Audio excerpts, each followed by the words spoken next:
ഇന്ത്യക്ക് ചുറ്റും വരുന്നത് പാകിസ്ഥാൻ, ചൈന തൊട്ടതായിട്ട് നേപ്പാൾ, സൈഡിൽ മ്യാൻമാർ, പിന്നെ താഴെയായിട്ട് ശ്രീലങ്ക, മാൽദീവ്സ് ഒക്കെ ഉണ്ട്.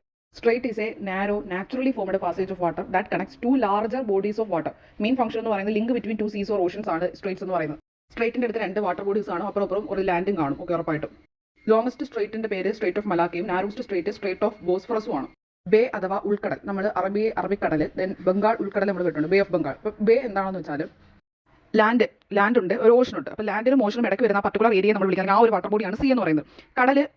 കടൽ തന്നെ ഒരു കരഭാഗത്ത് കടൽ ഉണ്ട്. ഓക്കെ, ഈ കരഭാഗത്തിന്റെ അകത്തേക്ക് വളഞ്ഞുണ്ടാകുന്ന വലിയ വളവിനെയാണ് നമ്മൾ വേ എന്ന് പറയുന്നത്. അപ്പം ഓൾറെഡി നമുക്ക് ഓഷൻ ഉണ്ട്, ഓഷനും ലാൻഡിനും ഇടയ്ക്ക് വരുന്നതാണ് എന്ന് പറയുന്ന കടൽ അഥവാ സീ അകത്തേക്ക് ഒരു കരയുടെ അകത്തേക്ക് കയറി വളഞ്ഞു ഉണ്ടാകുന്ന വലിയ വളവിനെയാണ് നമ്മൾ ബേ എന്ന് വിളിക്കുന്നത്. ഇത് ഭാഗികമായിട്ട് കരഭൂമിയാൽ ചുറ്റപ്പെട്ടിരിക്കും. പക്ഷേ ഈ പറയുന്ന ബേയുടെ അതേ രീതിയിൽ വരുന്ന മറ്റൊരു ടേമാണ് ഗൾഫ്. ഓക്കെ, ബേയുടെ കൂടെ തന്നെ വരുന്ന വേറെ ടേമാണ് ഗൾഫ്. ഈ ഗൾഫ് പോലെ ഗൾഫിനെയും ബേയും കൂടെ തമ്മിൽ കമ്പയർ ചെയ്യുമ്പോൾ ഗൾഫ് പോലെ പൂർണ്ണമായിട്ട് അടഞ്ഞതല്ല ബേ എന്ന് പറയുന്നത്.